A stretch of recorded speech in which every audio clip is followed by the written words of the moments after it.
Hey, it is your buddy, Peace and Harmony with you here today. Much love going out to all the beautiful empowered harmonizers. We are zooming in and focusing in a little bit more in depth on a great viewer question, and that is to understand what is narcissist or psychopathic exploitation. What does it look like? How do you know when it's crossed the line? How do you know it's gone into that violation territory where it's violated what I call your boundaries or your standards? Your boundaries meaning that which you should reasonably tolerate, that which you should reasonably allow. And then your standards meaning, once it gets to this, if it goes here, then that's below my standards and that will not work. That will not fly. So there's this violation energy that a narcissist or a psychopath will utilize in order to get their needs met. Remember that a narcissist and a psychopath that both have a pathological need for power and control. And they are both coupled with a lack of empathy. Now, of course, with a psychopath, we're talking about an antisocial personality disorder, really truly based on their biology, their neurochemistry. They are devoid of a conscience. They don't have any remorse or regret for hurts that they have caused others.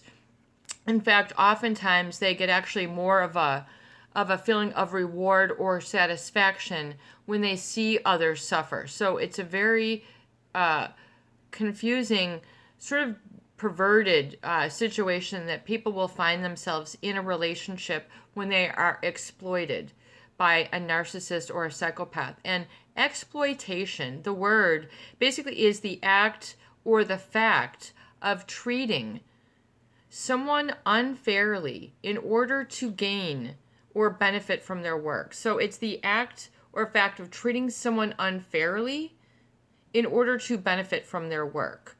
So it's when you're treated unfairly. Child labor, when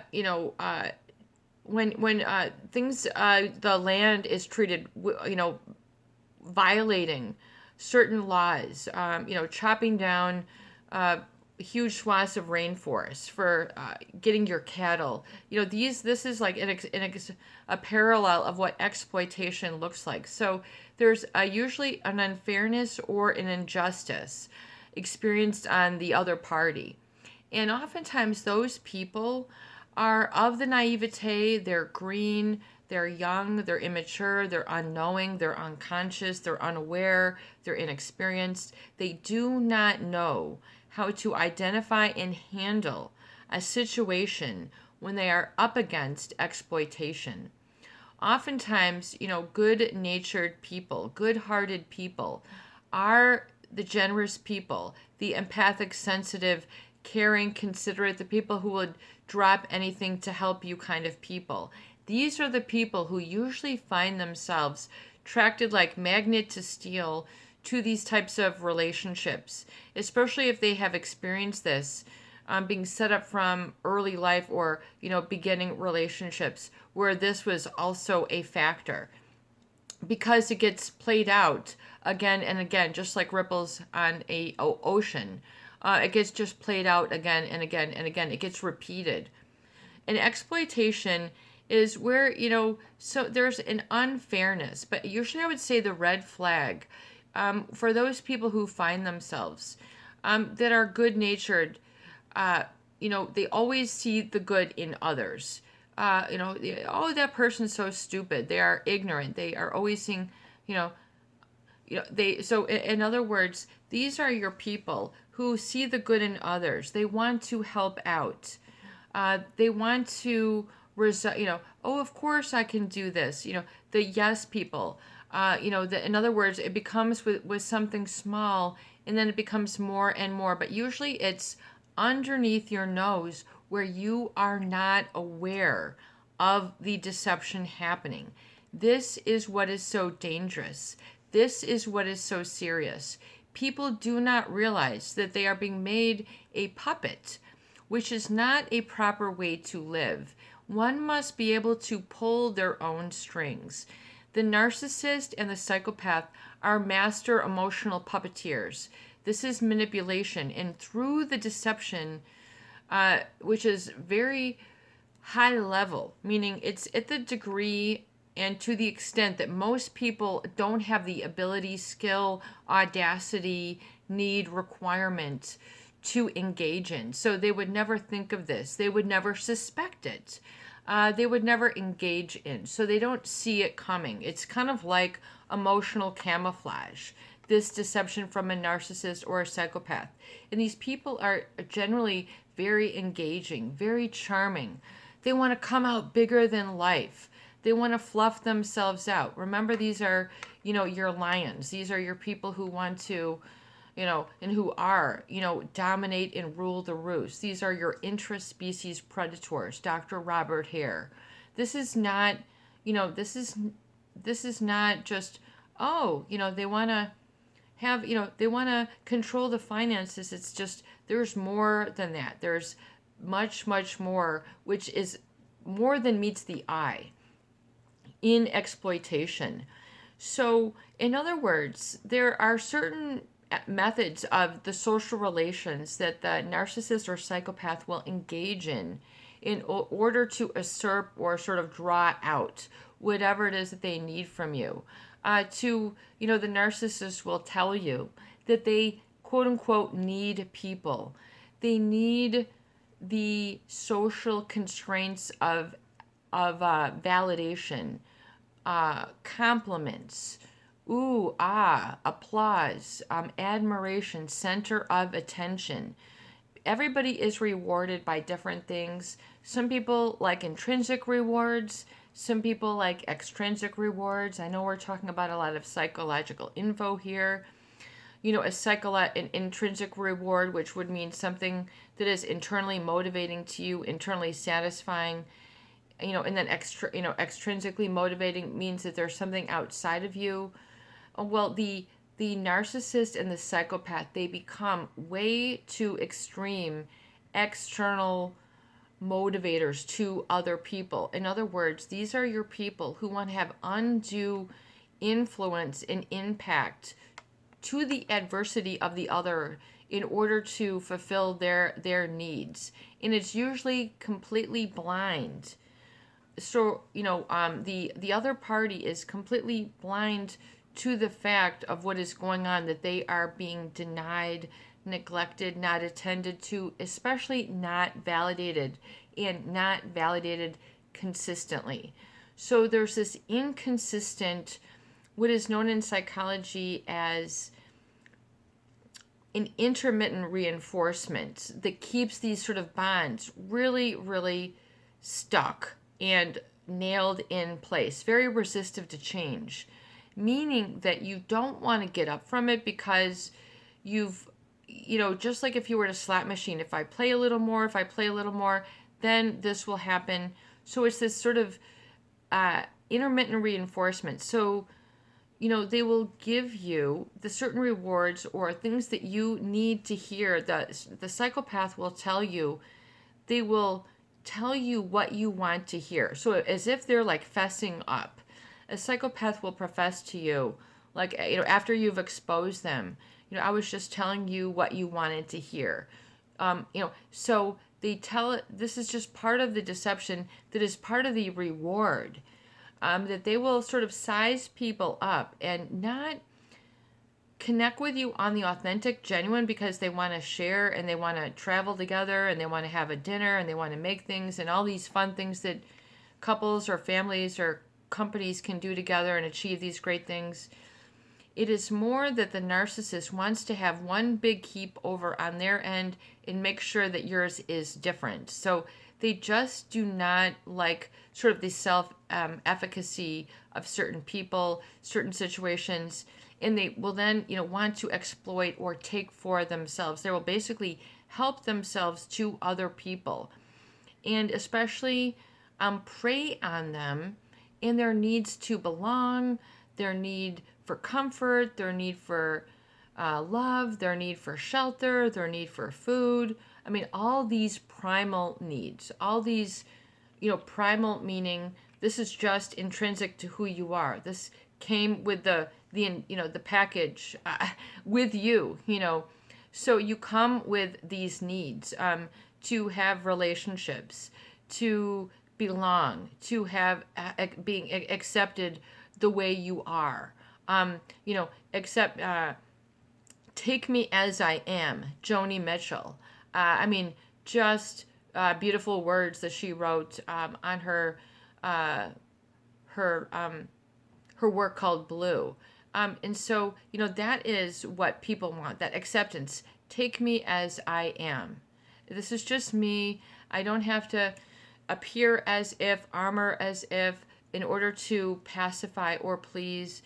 Take me as I am, because otherwise you will be set out for a whole host and years of work where you feel inadequate and you never quite can work enough and feel okay enough. So it will always miss the mark with these relationships. It will not ever resolve. This is just how it is. It doesn't have anything to do with you, your personal effectiveness, intelligence, thoughtfulness, ability to make sense of things, your intellect. This is just, unfortunately, where people find themselves in, oftentimes after the issue has occurred. So after people are in knee deep saying, what just happened to my rainforest? It's just, and then it's kind of like I already gave up my this or that. It could be, I gave up the best years of my life, or, all these different sort of feelings where you have been taken advantage of. They will break people down in order to do this. So, this intermittent reinforcement will also keep this sort of exploitation in place. In other words, give, for example, like in our rainforest analogy, which, in other words, if the people are out crying, this is where we live, this is our home, this is our habitat, we're indigenous here. If they go, oh, well, here is a stipend, and here is a public facility, and here is this and this bus now, and then here's this and this train, and then but no longer do you have really the certain fundamentals that you need to live. So they'll give, specific rewards, oftentimes which are not needed, required, or really what is required or necessary, but something else which serves as a reward to keep that relationship intact. And then it just allows that person to sort of stay in that gaslighted and brainwashed state, and they go, well, at least we got this, that's better than nothing. And then they're still, but wait, we didn't, but wait, we don't have our land. And then the government says, we already told you, this is all you get. And then they're, making bad out of these people that are just clamoring for their natural habitat, and they're sort of getting exploited. So this is just sort of an analogy. Do you see how, in other words, it's what do they do to break you down? What are some examples? The narcissist, the grandiose, sort of the flattery, the superficial. They'll invite you to parties. They'll invite you to dinners, theater, concerts, work events, special situations that you have never been to. So you feel like, oh, wow, am I going to just be on the coattails here? And then that should be given, So the narcissist will sort of have the mentality, oh, well, you're going to be so special, you get to ride on my coattails, is kind of the way the relationship starts. And then the individual then thinks, oh, well, how lucky am I? And then their I am begins to be fused or enmeshed with this person's influence, status, or something that they don't feel or cannot achieve on their own, because the narcissist, even though you have qualities of aspiration, achievement, potential, they'll make sure that those get squashed, oppressed, not validated or supported, or if they do, inconsistently, like our slot machine, in order to sort of keep you there for their needs, for their posse, for their support group, for whatever. And so that will cause people then to lose ground within themselves during this time. I find this very sad.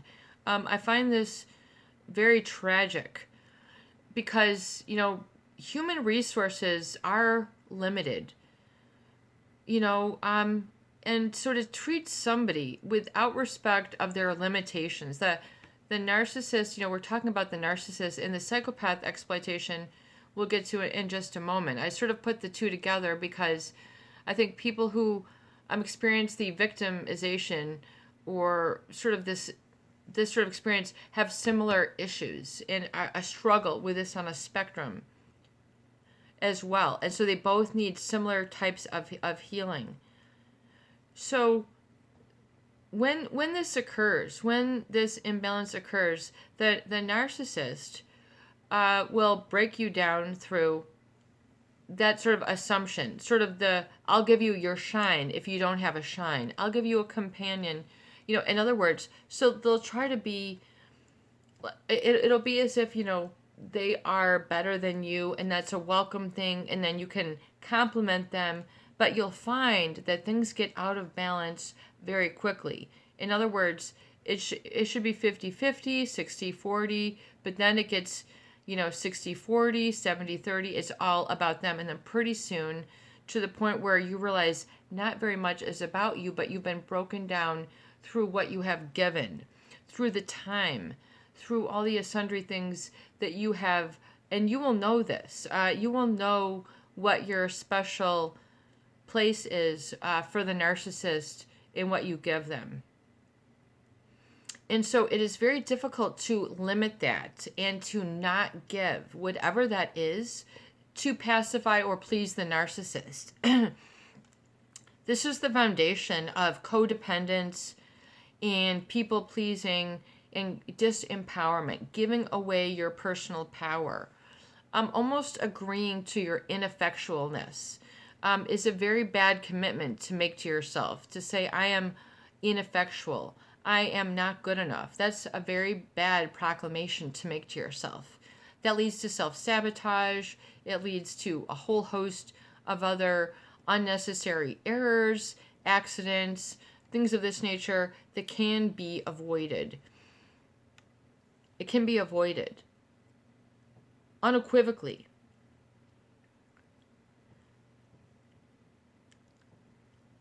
And the psychopath will exploit others, sort of, without your knowing once again. So the narcissist will take whatever it is from you just for the reward of hanging out with them or being associated or being connected. So as if, but then that will sort of be what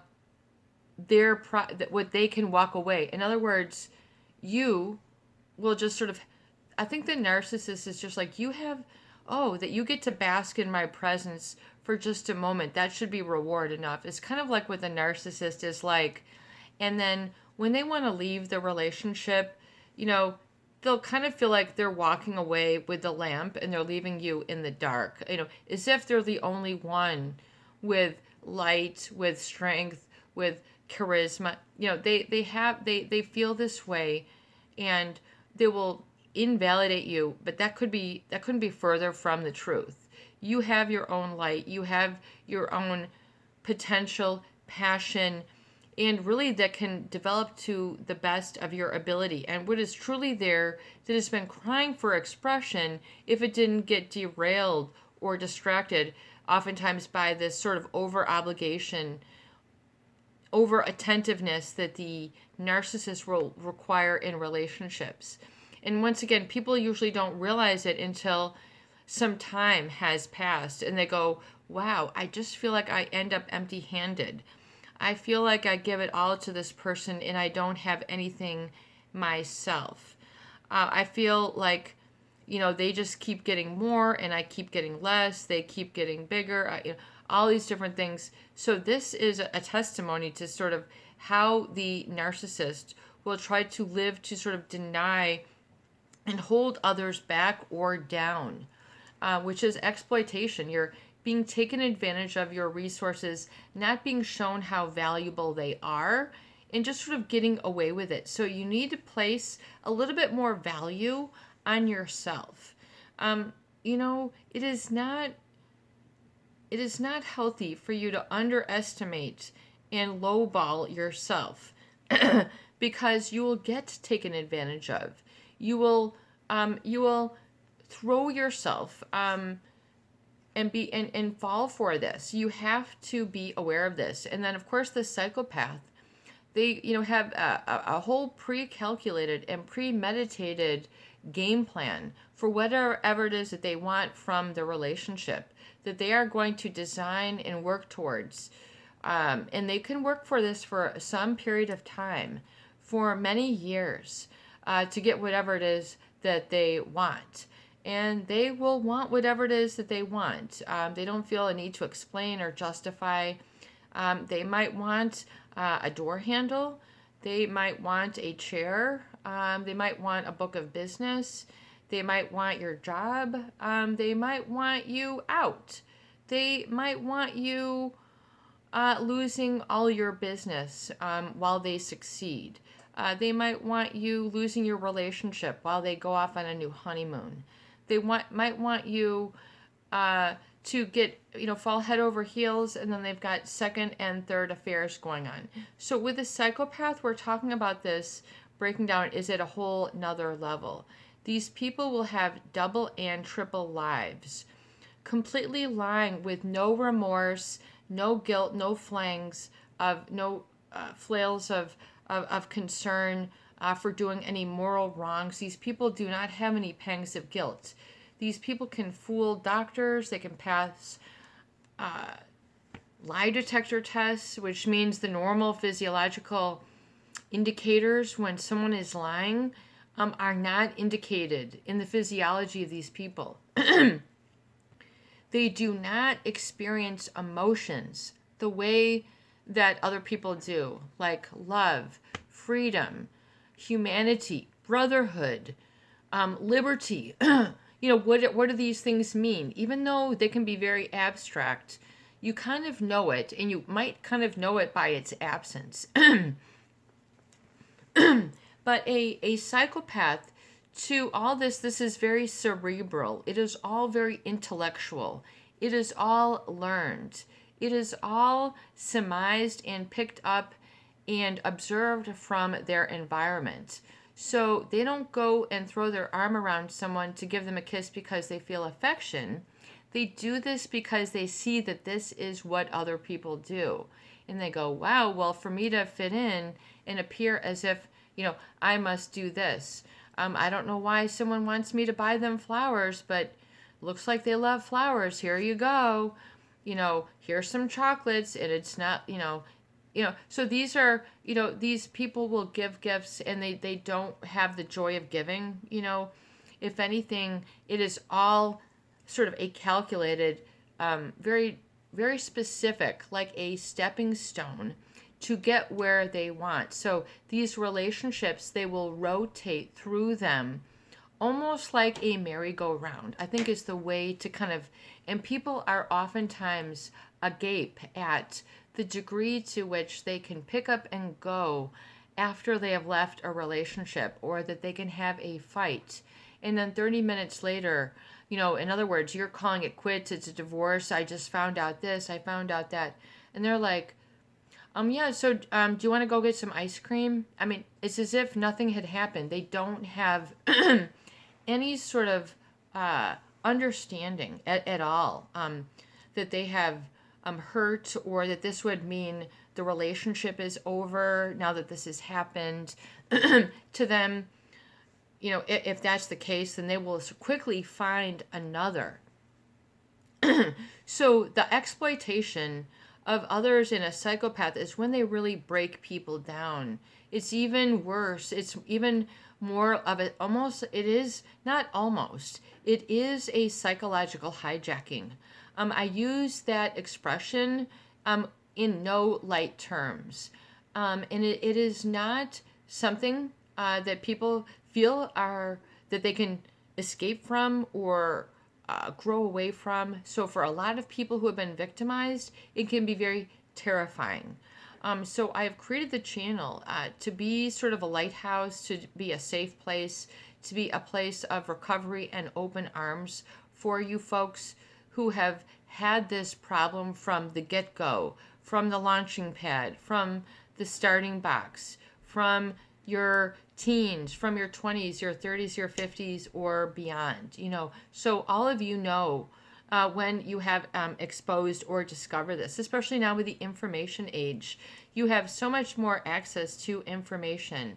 And thank God, because hitherto, a lot of people did not have a resource or a community place to be able to come together to share these horrific experiences, and, maybe ended up their lives that much less than they could have become, institutionalized, when, hospitalized, all sorts of health issues that could have been avoided. So that is really the cause of and the purpose of this channel, and it is my passion to help you folks. So the exploitation is in the psychopath. It's even beyond. It's when they've knowingly taken advantage of you and fooled you, knowingly had you sign on the dotted line, give over your computer, give over the keys to your house, give over your username and password to the wrong people. You might have met these people at a local place, introduced by friends, at your workplace, your school, wherever you met these people, at your church. They are everywhere. So Hollywood has a specific idea of what a psychopath is. Enter dan dan dan music, and then, usually, you've got the axe swinger or something. So these are kind of like those people who part of what they want is the demise of others. This is just factored in. It is part of their design. It is part of their structure. So they can't just accomplish for wanting to accomplish. They cannot just work for working and, on their merit's sake. Part of their thrill, their joy, their need, their wiring is to set up this sort of downfall and hurt and ruin of others. This is just part of the recipe. This is what goes into their bread recipe for relationships. This is part of what is literally added. Like, it is just going to be in there. This is just how it is. These people can be extremely attractive, charming, smart, smooth, charismatic, kind, gentle, unassuming. They can be also loud, boisterous, the life of the party, the one that everyone looks up to, the glue, the one and only, the queen, the king. You might have a nickname for this type of person. They are the ones who want to absorb all the attention. These are your attention seekers, your thrill seekers, your people who live really for, not just for pleasure, for hedonist, but really to a level that becomes very precarious and engages in a lot of high-risk behaviors. This is normal. High-risk behaviors is on the daily. So, high risk can be very precarious relationship decisions, very high risk things that they do with their time, deadlines, layering things, booking people, if you're a doctor, booking them 2 and 3 and 4 people deep, and just juggling them just so you can get a big list for your day.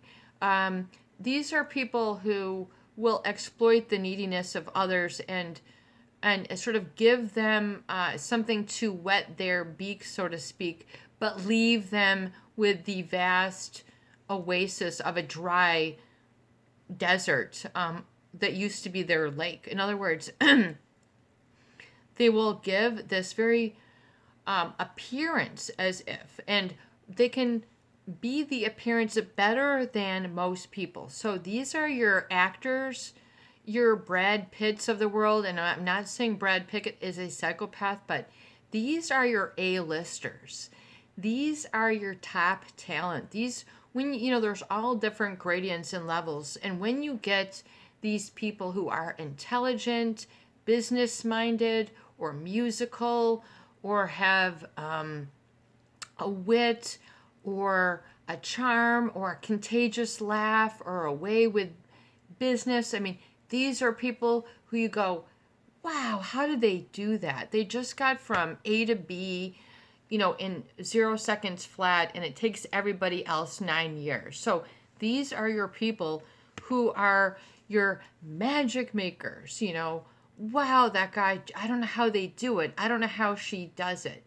And these are these people who have the psychopathic gaze, the reptilian gaze. So these are the people who really arrest you at your subconscious level. And the problem is that in the beginning, it's beyond your awareness. So for people who have never encountered or engaged or been exploited by these types of people, they oftentimes do not know it. And they might not ever know it, or they might find out only after some time.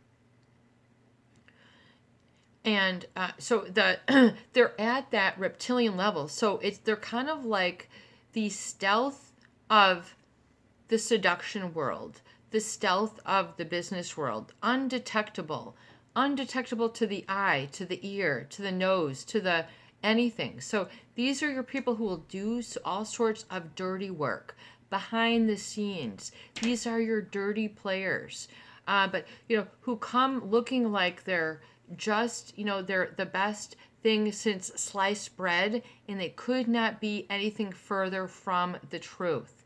These are your people, like our viewer said, like your Mr. Doubtfire, Robin Williams. These are your people who put on the funny rubber suit and then take it off the minute they are out the door. And I am talking about a complete personality shift, metamorphosis, transition, alchemy to almost like a whole different person. And, this is not like, oh, they're just a little bit different when they loosen up around the guys, or they're just a little bit different, they're so giggly when they're around the girls. We're talking about a completely different makeshift do-over of person from head to toe. The way that they look, their musculature and their face can change.